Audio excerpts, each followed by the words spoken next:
Chairman Elmar Brok, distinguished members of European Parliament Committee on Foreign Affairs, ladies and gentlemen. Thank you for inviting me to discuss the security situation in the Kurdistan region and the future of our people. We meet at a time of great concern for the security of our people, the Middle East, and the broader international community. The horrific images of innocent victims, Kurds, Muslims, non-Muslims, locals and foreigners massacred in wholesale and ruthlessly beheaded in Iraq and in Syria should shock the conscience of the free world. We meet at a time when numerous countries have elevated their national security threat to the highest levels. And ladies and gentlemen, we meet at a time of great challenge and consequence to international peace and security. Yet, in spite of these clear and present threats, the international community appears unwilling to make a decisive and inevitable decision, the choice protecting innocent lives at all costs. It is this reluctance that gave way for the Islamic State in Iraq and Syria, known as ISIS, to enter Sinjar town in August and massacre thousands of our people and sell and enslave young women, leading to an act of genocide. Today, we in the Kurdistan region are not only fighting for our existence as we have done throughout the 20th century, but on behalf of the free world. On June 8th, just 2 days before the fall of Mosul to ISIS, we altered the Iraqi federal government about an imminent attack against the city and offered to send our Peshmerga to defend the area. Unfortunately, our warnings fell on deaf ears. In the early hours of June 10th, less than 2,000 ISIS fighters entered the east coast of Mosul and occupied key military installations as well as the city's bank, airport, and government buildings.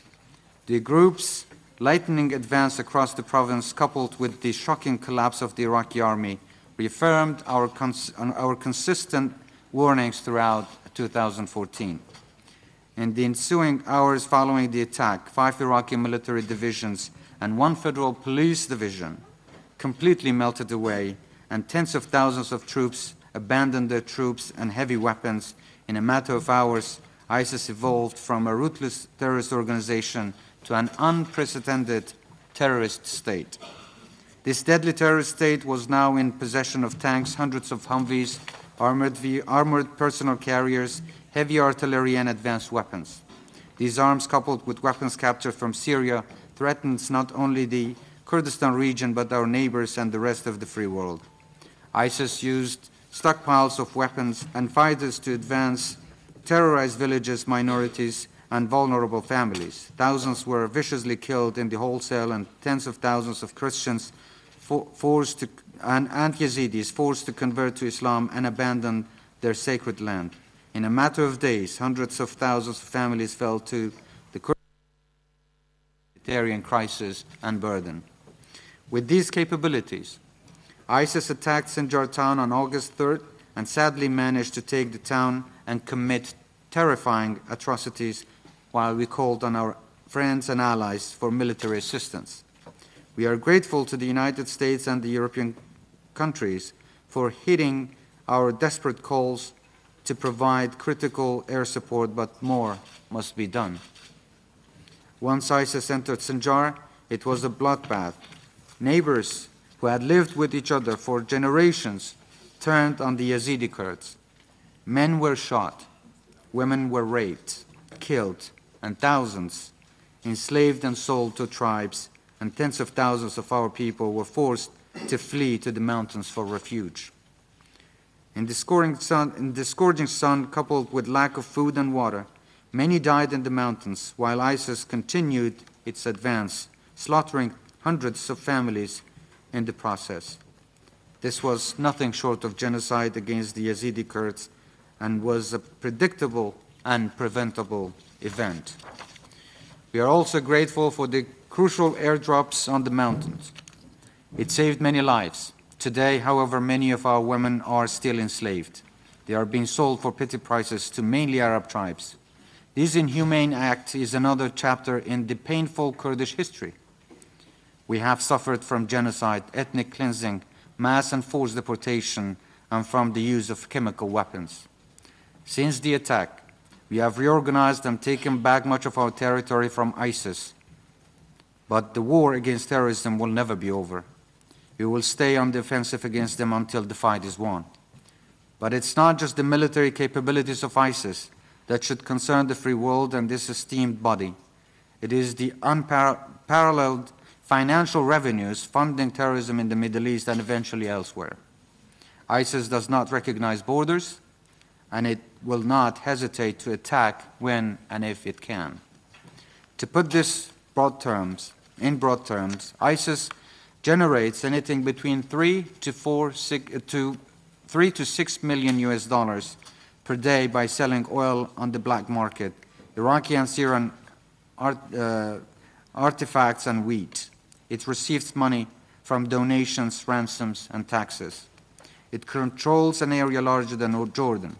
It possesses advanced weapons and is fighting on several fronts. And thousands of foreign fighters from across the world, including many from European countries, are flocking to the Middle East to join ISIS. These foreign fighters not only present danger for the Kurdistan region, but potential threats to the countries of their origin. The direct threats from ISIS to Western countries should not be taken lightly. We have already seen rallies in support of the group across the world. We should not assume this is our fight alone, because it is not. Ladies and gentlemen, this is a shared enemy and a shared responsibility. The Kurdistan region is not only fighting jihadists from the Middle East and North Africa, but terrorists from European countries, UK, France, Germany, Netherlands, Belgium, and many others, committed to killing and intimidating us all. They cannot be reasoned with nor negotiated with. They do not understand or recognize peace, coexistence, democracy, or the other values we all share. Today, our heroic Peshmerga are on the front line of fighting an international terrorist organizations committed to bringing destruction and chaos to the most stable part of the Middle East. Our Peshmerga are fighting an enemy with resources of a full-blown state. On the one hand, we are being told we are fighting on behalf of a free world, while on the other, the free world appears unprepared and unwilling to provide us with the equipment we need to defeat ISIS and protect our people. 10 days ago, on October 25th, 3 brave brothers, Najat, Ahmad, and Maulud, were martyred during a firefight with ISIS. These names may not sound familiar to this esteemed body, but we will certainly never forget them. They died as a result of a suicide bomb attack because the 3 brothers did not have the right weapons to penetrate armed vehicles. They died because they did not have the right armor to protect themselves. And ladies and gentlemen, they died because the free world is idly standing by as these events unfold. These are the reasons why we have lost hundreds of our Peshmerga in defensive against ISIS, and it is partially why I am here to speak before you today. Ladies and gentlemen, today the Kurdistan region is fighting on 3 fronts. First and foremost, it is the ongoing war against terrorism. It may be ISIS today, but it was Al-Qaeda in the past in Iraq before this. The Ba'athi regime and successive Iraqi governments who used chemical weapons against our people and destroyed over 4,500 villages. We have been fighting terrorism for over a century, and we will continue to defend our land and our people. Secondly, we are fighting a financial war with the federal government in Baghdad. Part of the reason our Peshmerga were outgunned during the ISIS offensive is because the Iraqi federal government has not and does not provide equipment, training, and arms to our Peshmerga despite clear moral and constitutional obligations. Our Peshmerga have always been told that it is their duty to fight and die for Iraq, but their rights have always been ignored. The Iraqi federal government has illegally suspended our budget and the salaries of our civil servants since February this year. Our Peshmerga continue to fight global terrorism without being paid by the Iraqi federal government. We are doing what we can, but our means are limited. In spite of being the only ones to make gains on the ground against ISIS, the Peshmerga are still not being provided with any heavy arms from Baghdad or from allies in the international coalition against ISIS. The cost of the ongoing war, coupled with the 1.5 million refugees and IDPs, including Christians, Kurds, and Arabs, is having dire consequences on our ability to care for these people. Our hospitality is provided without any financial or in-kind support from the Iraqi federal government. More importantly, the Iraqi federal government continues to pressure Western countries that are sending us humanitarian aid, ammunition, and light to medium arms to go through Baghdad for inspections and therefore delaying the shipment. These delays are costing lives on the front lines and endangering those in need of food, water, and shelter.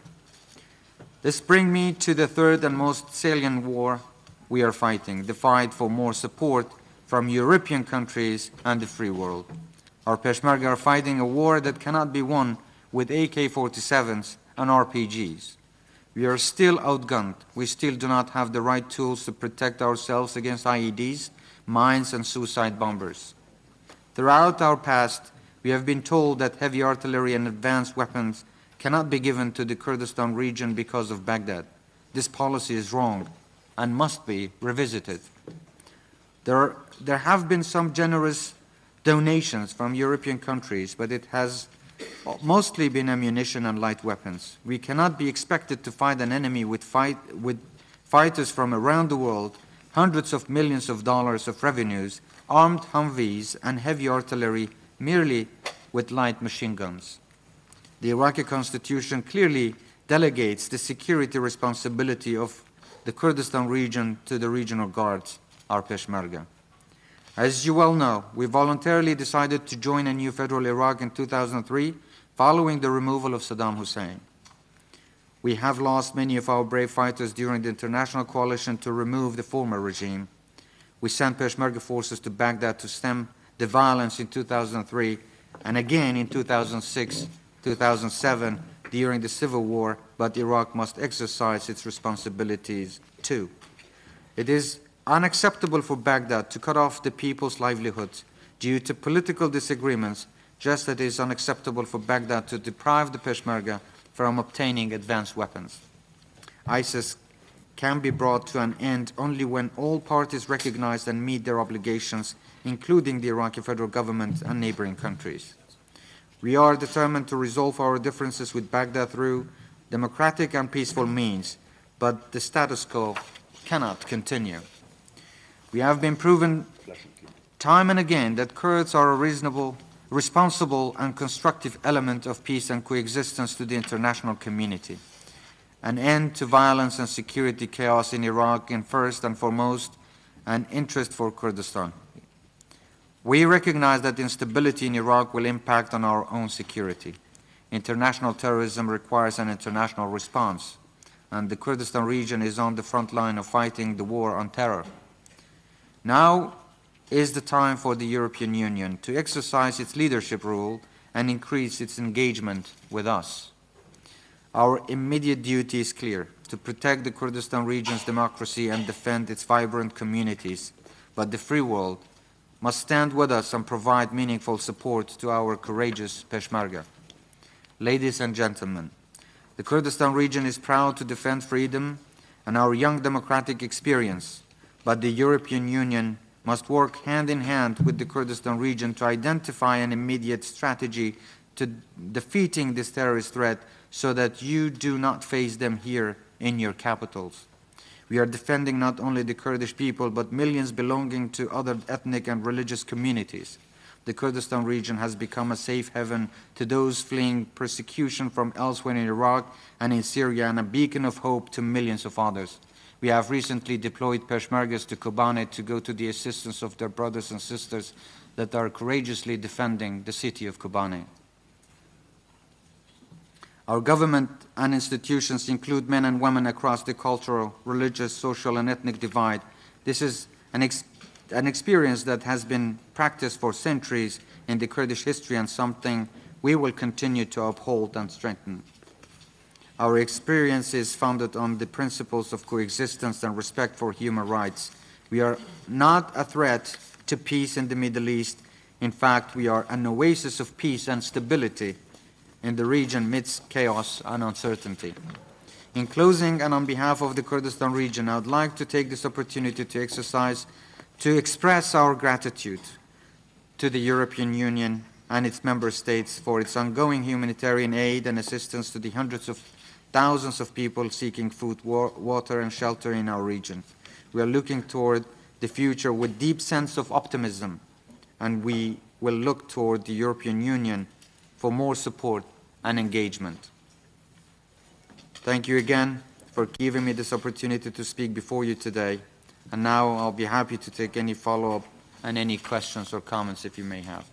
Thank you, sir.